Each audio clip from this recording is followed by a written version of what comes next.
Pada saat pemilu lalu kita mengetahui bahwa PKB dan juga Nasdem ini mendukung pasangan Capres-Cawapres 01 Anies Baswedan dan Muhaimin Iskandar.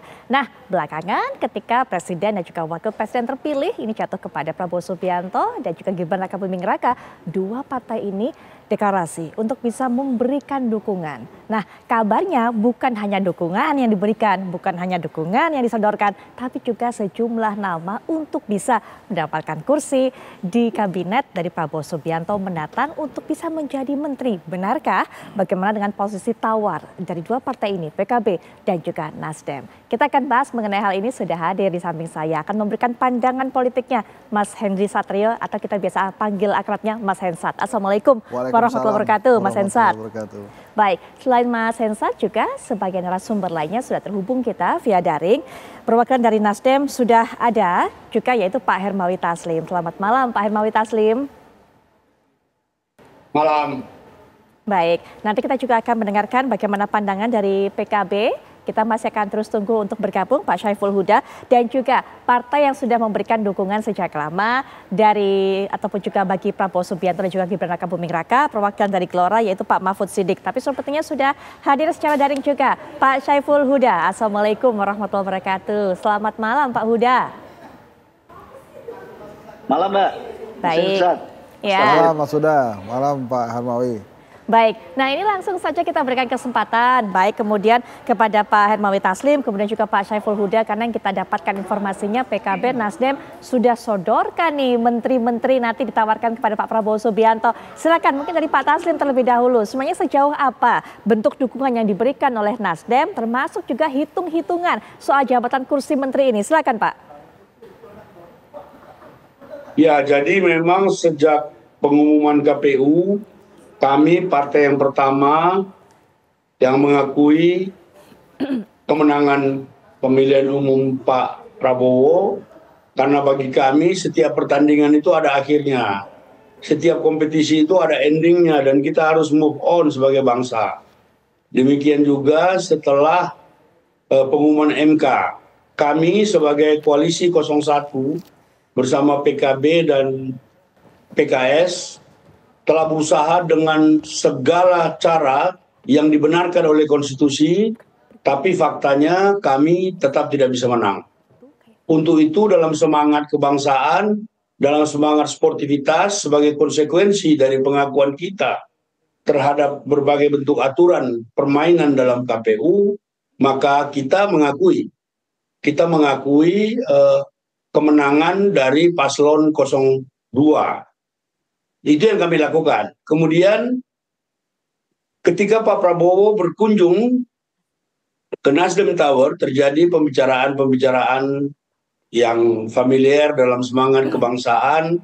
Kemudian setelah pengumuman MK, kami yang berkunjung ke Kartanegara, semua itu menegaskan bahwa kami mendukung pemerintahan yang baru di bawah pimpinan Pak Prabowo, mendukung pemerintahan yang baru sebagai bagian dari semangat kebangsaan kita, sebagai bagian dari sportivitas gentleman kita, karena saya bilang tadi, setiap pertandingan harus ada akhirnya.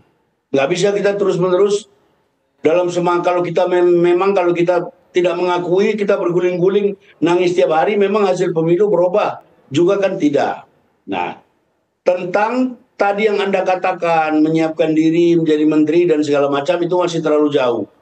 2 kali pertemuan DPP, Partai Nasdem dan Gerindra, baik di Nasdem Tower maupun di Kartanegara, belum ada pembicaraan tentang keikutsertaan kami dalam kabinet. Kami mendukung pemerintahan, ya. Tapi masuk kabinet, sampai sekarang kami masih dalam suasana menimbang-nimbang, melihat dinamika politik yang ada, dan jangan lupa bahwa dukungan kami kepada pemerintah itu sebagai bagian dari sikap konstitusional kami. Tidak ada persyaratan bagi kami, tidak ada persyaratan yang kami berikan untuk kami mendukung pemerintah, tanpa syarat. Jadi kalau ditanya apakah kami mendukung pemerintah, ya, kita mendukung pemerintah. Apakah kita masuk dalam kabinetnya, itu kita masih punya waktu 6 bulan untuk memikirkan itu. Kita masih punya banyak waktu untuk berdiskusi dengan kawan-kawan, melihat kiri dan kanan, posisi Nasdem seperti itu kira-kira Mbak. Terima kasih. Baik, Pak Hermawi Taslim sudah menjelaskan realistis memang setiap kontestasi selalu ada pemenangnya, jadi tidak perlu nangis-nangis lagi dan langsung berikan ucapan selamat plus dukungan. Tapi masih menimbang-nimbang apa langkah selanjutnya untuk Nasdem dan memberikan dukungan tanpa adanya tawar-menawar ataupun juga persyaratan. Itu adalah pernyataan dari Nasdem. Bagaimana dengan Pak Huda, mewakili PKB? Silakan Pak Huda. Mirip-mirip, Mbak. Apa yang disampaikan oleh Mas Hermawi? Jangan nyontek, saya Pak. kira betul jadi. Enggak, memang suasananya begitu. Jadi kita tahu persis, tahu diri bahwa Pilpres PKB mengusung pasangan sendiri dan belum mendapatkan kepercayaan rakyat. Ya kita tahu diri menyangkut soal itu. Tapi catatannya yang tadi disampaikan juga oleh Mas Hermawi Taslim bahwa kita ingin ada tradisi yang sama-sama terus kita jaga sebagai anak bangsa, di mana setiap habis kompetisi apapun, tidak hanya Pilpres, saya kira nanti di Pilkada juga sedang akan kita hadapi. Siapapun yang kalah saya kira harus punya tradisi untuk berani menyampaikan selamat kepada sang pemenang. Dan lebih-lebih bagusnya PKB punya kesempatan kemarin menyampaikan 8 agenda perubahan yang selama ini menjadi agenda perubahan PKB dan sebagian besar bagian dari perjuangan pasangan 01 Mas Anies dan Gus Muhaimin. Kami serahkan kepada Pak Prabowo pada kesempatan ketika beliau datang ke PKB pasca penetapan pengumuman di MK. Dan menurut kami ini momentum terbaik. Jadi dan kami juga bersyukur kita kalah tapi masih bisa menyampaikan 8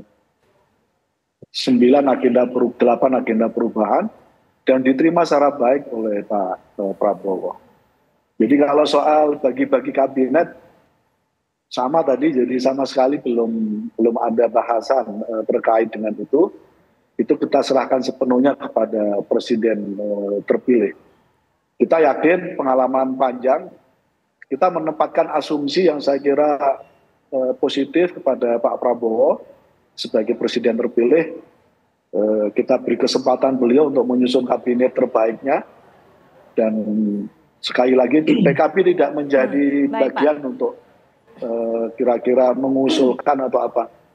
Nanti jangan GR dulu, ditawari juga belum.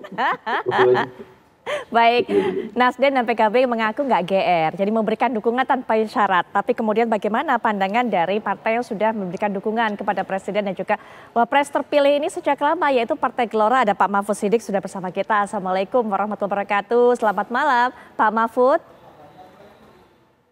Waalaikumsalam, selamat malam Mbak. Baik, Pak Mahfud Siddiq. Selamat malam juga nih, senior.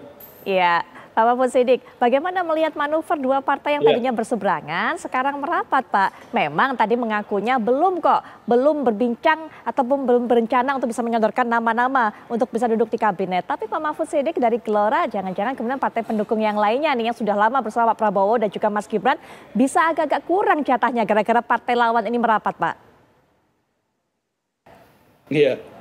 Yang pertama, budaya besar bangsa Indonesia kan budaya guyub ya.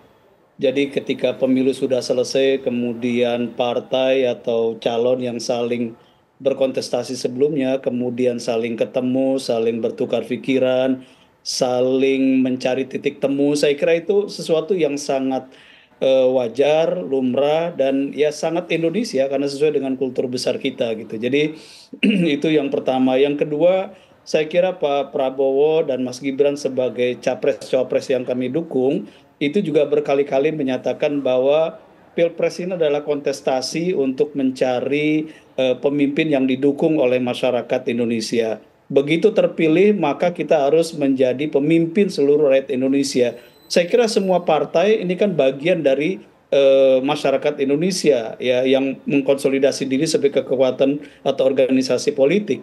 Jadi saya kira Pak Prabowo dan Mas Gibran sebagai presiden dan wakil presiden terpilih, saya kira juga akan sangat membuka tangan untuk memperluas penerimaan dan dukungan dari berbagai kalangan termasuk partai politik yang sebelumnya berkontestasi. Saya kira itu hal yang tidak akan mengganggu tapi justru akan memberikan penguatan ya terhadap pemerintahan ke depan, kehidupan politik ke depan ya termasuk juga terhadap kepentingan masyarakat kita ya.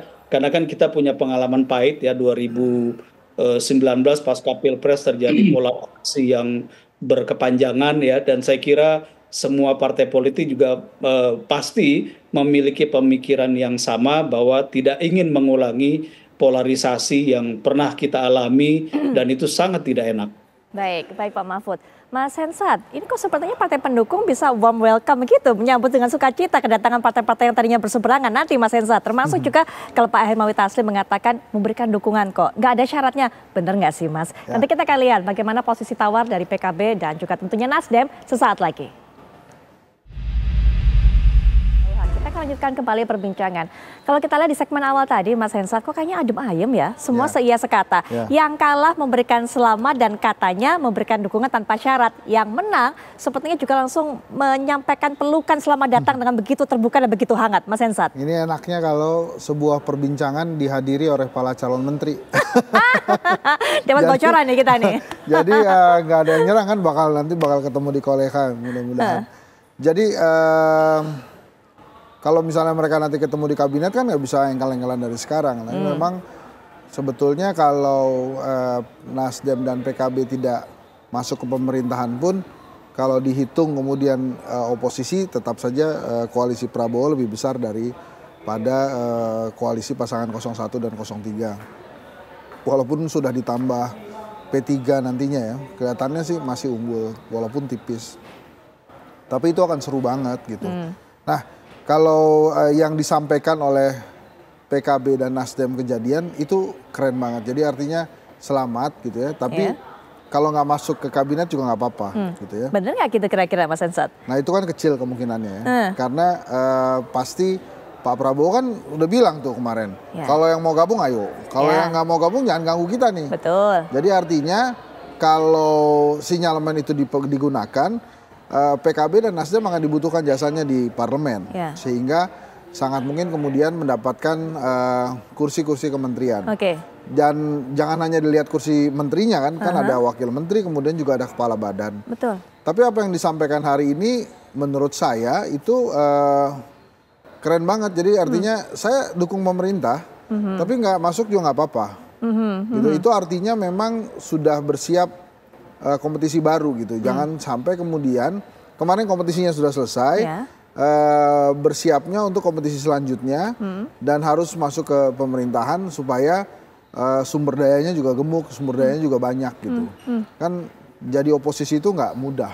Betul. Jadi oposisi itu nggak sulit. Tapi apa yang disampaikan Sekjen Hermawi Taslim dan kemudian Ketua Huda ini kan luar biasa gitu, nobel banget. Jadi menurut saya kita pokoknya memberikan selamat kepada Pak Prabowo, tapi nggak masuk juga nggak apa-apa.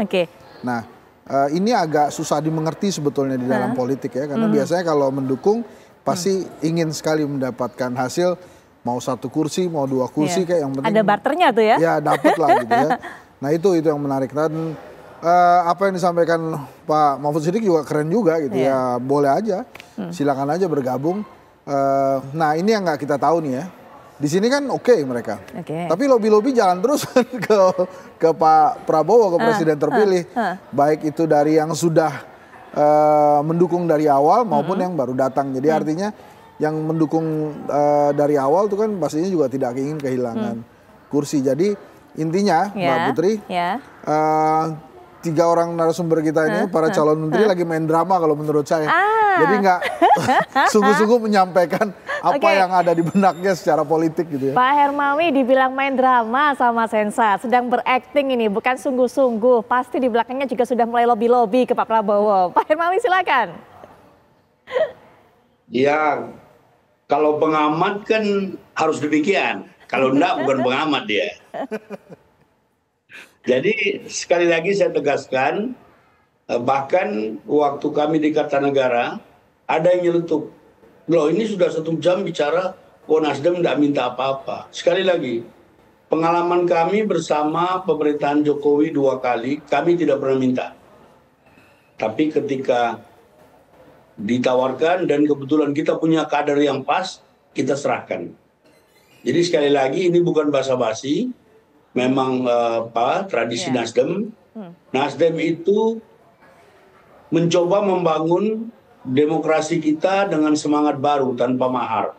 Boleh dicek kepada semua bupati, wali kota dan gubernur Nasdem yang pernah dicalonkan Nasdem, apa mereka pernah mengeluarkan uang 1 rupiah saja.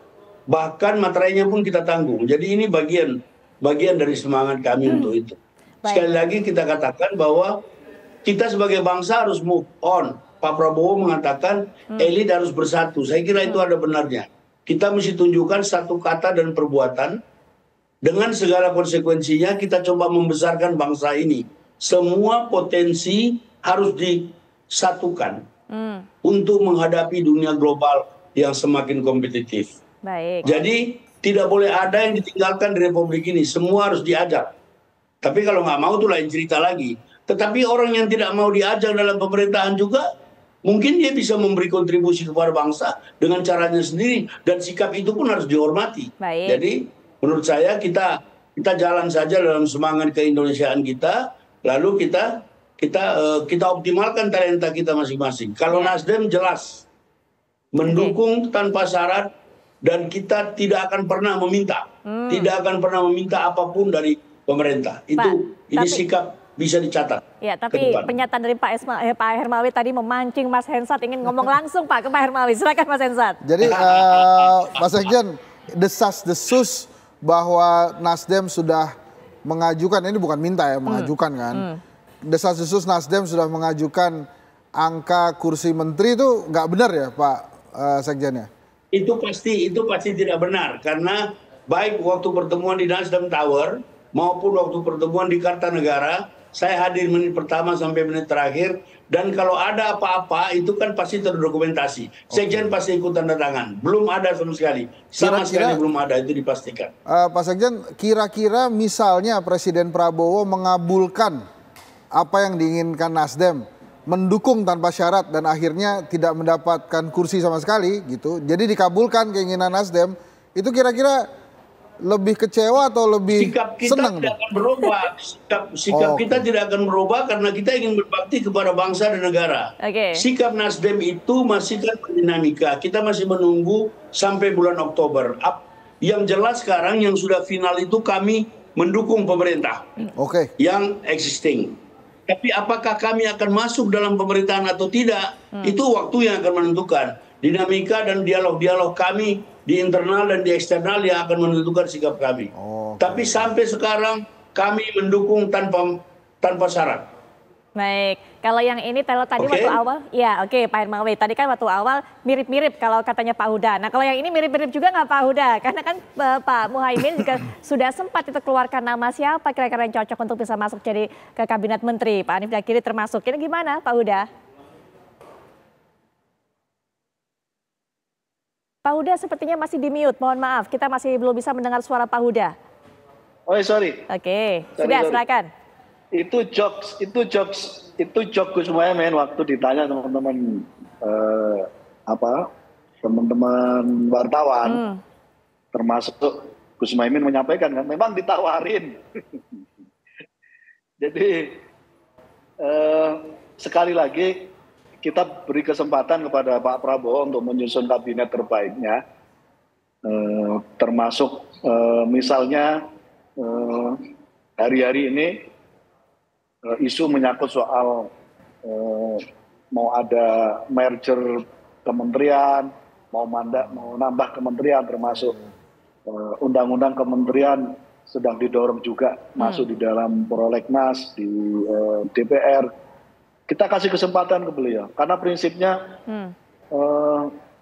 kita asumsikan Pak Prabowo tahu apa yang harus dilakukan dengan visi misi dan program yang sudah disampaikan kepada KPU waktu itu. ketika beliau mencalonkan gitu, termasuk kemarin menerima visi misi dari 8 agenda perubahan dari PKB. Kita kasih kesempatan itu. Nah yang kedua menyangkut soal posisi PKB apakah masuk atau tidak di kabinet, sepenuhnya menjadi kewenangan presiden karena itu hak prerogatif presiden.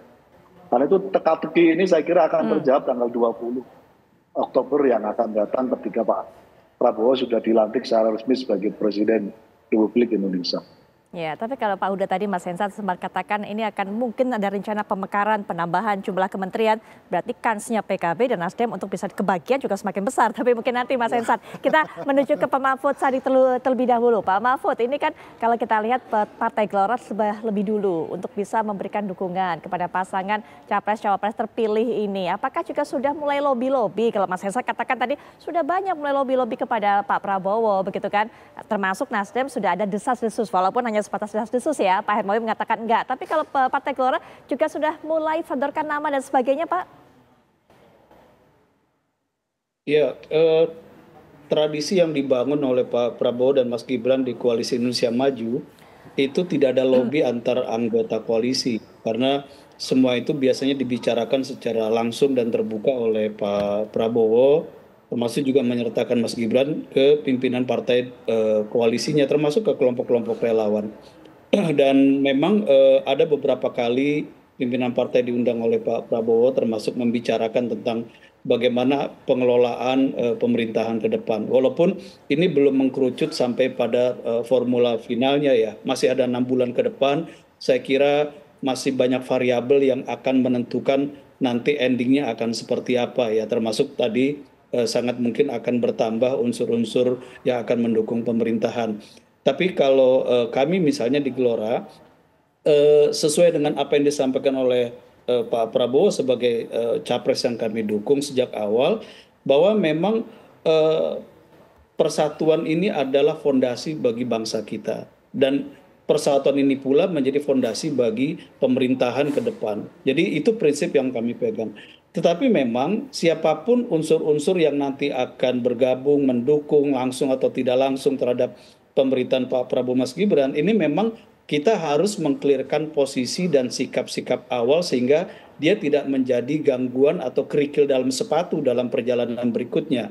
Misalnya begini, pada 2019 kan ada satu keputusan politik dari seorang Prabowo Subianto yang sangat fenomenal, yaitu kesediaan beliau bergabung dengan pemerintahan Pak Jokowi. Dan pemerintahan Pak Jokowi pada saat itu kan juga ada PKB, ada Nasdem di dalamnya, sebagaimana sampai sekarang masih berlangsung.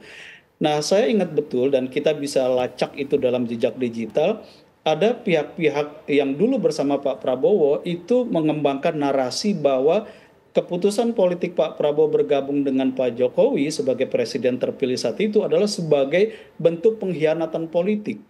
Dan kata atau diksi pengkhianatan politik itu masih terus dikembangkan pada saat kontestasi Pilpres 2024 kemarin. Jadi saya kira kalau ada satu kekuatan politik yang kemudian mengembangkan narasi semacam ini, lalu ingin bergabung, maka dia harus mengklarifikasi dulu. Apakah betul terminologi atau diksi pengkhianat itu masih melekat, masih sah digunakan, atau dia akan cabut terminologi itu atau diksi itu. Itu misalnya yang pertama. Lalu yang kedua misalnya, kita akan ingat bahwa ada kontroversi yang kuat mengenai pencalonan Mas Gibran sebagai calon wakil presiden pada saat itu. Ada satu kekuatan politik misalnya yang kemudian mengembangkan diksi anak haram konstitusi. Dan itu berulang-ulang, jejak digitalnya bisa kita cek ya. Nah ketika kemudian misalnya setelah pemilu usai, kekuatan politik semacam ini ingin bergabung, pertanyaannya adalah apakah diksi ini atau judgement atau penilaian ini masih dipakai atau tidak, masih tetap haram atau sudah halal, kira-kira begitu. Ya, jadi jangan sampai nanti kita mendukung wakil presiden terpilih yang dalam benak kita masih kita anggap sebagai anak haram konstitusi. Itu yang kedua. Yang ketiga, yang terakhir misalnya begini, kan Pak Prabowo berulang-ulang menyatakan bahwa saya tidak akan malu-malu mengatakan bahwa saya adalah pelanjut Presiden Jokowi. termasuk pemerintahan ke depan adalah pelanjut dari pemerintahan Pak Jokowi yang sekarang ini, yang Nasdem dan PKB juga masih ada di dalamnya.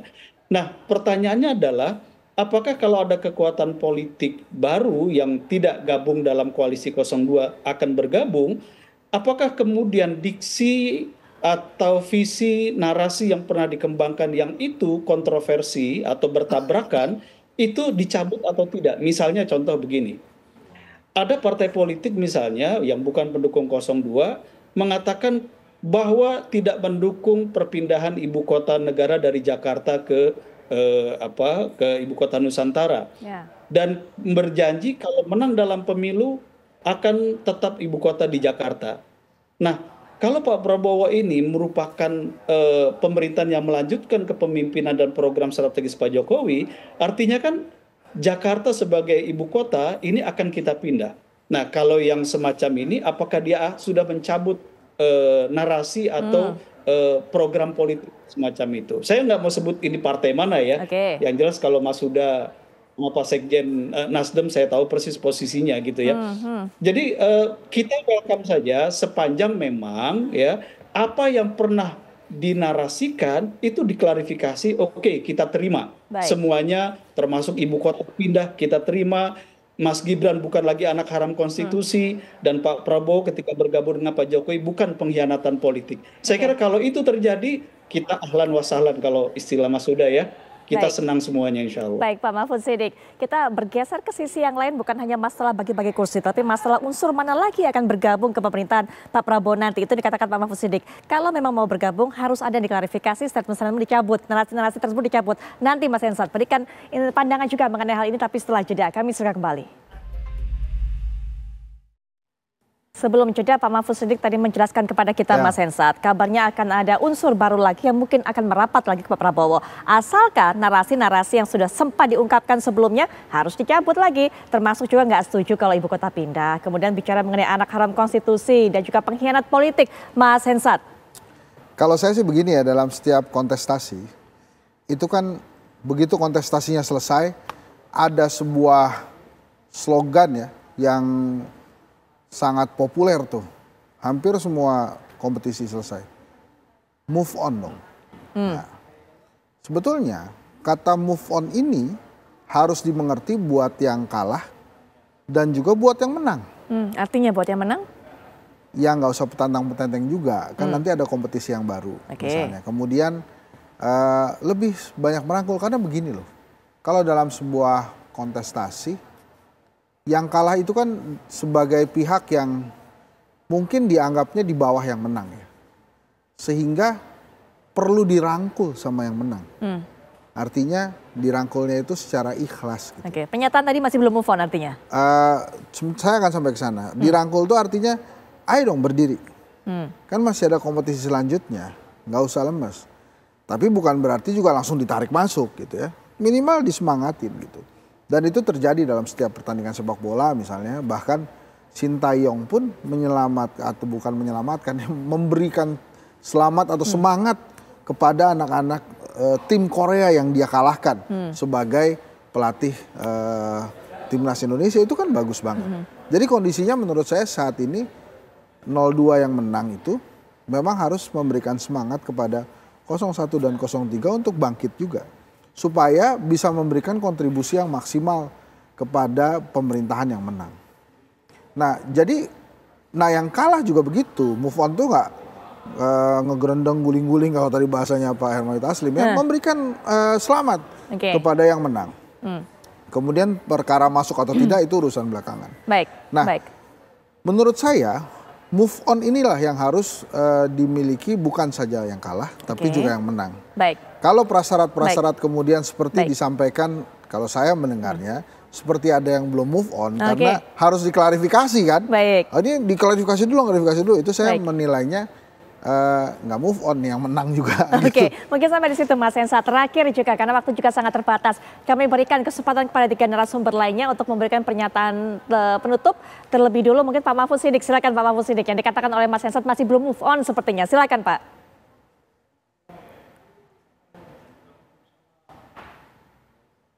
Pak Mahfud mohon maaf, sepertinya masih di mute juga. kita masih belum bisa mendengar. Silakan Pak, singkat mungkin. Ya. Ya, saya kira ya, pemilu 2019 kan mengajarkan kita bahwa polarisasi politik itu cost-nya terlalu tinggi, bukan saja bagi pemerintahan tapi juga bagi masyarakat.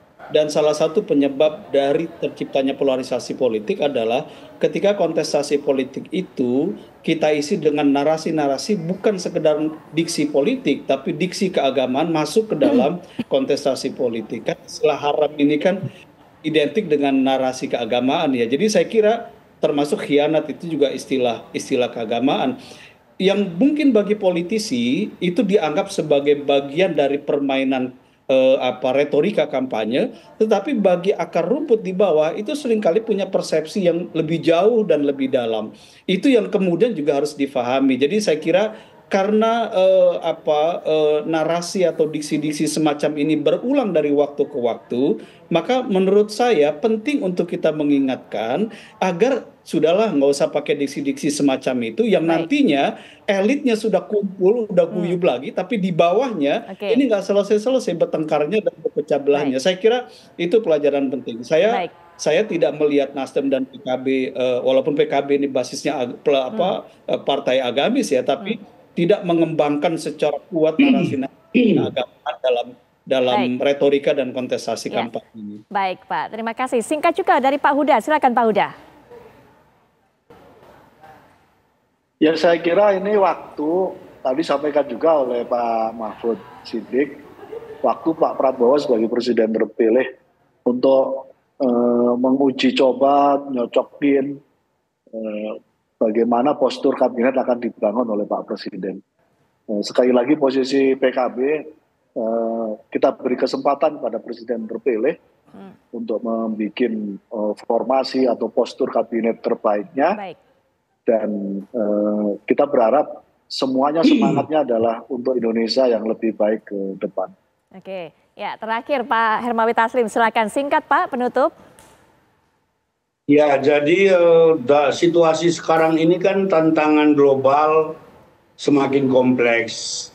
Tidak ada pilihan lain bagi kita, semua potensi anak bangsa harus kita persatukan, kita kerahkan, kita optimalkan untuk membangun Indonesia, untuk mengejar ketertinggalan kita dibanding dengan negara-negara tetangga yang merdekanya hampir bersamaan dengan kita.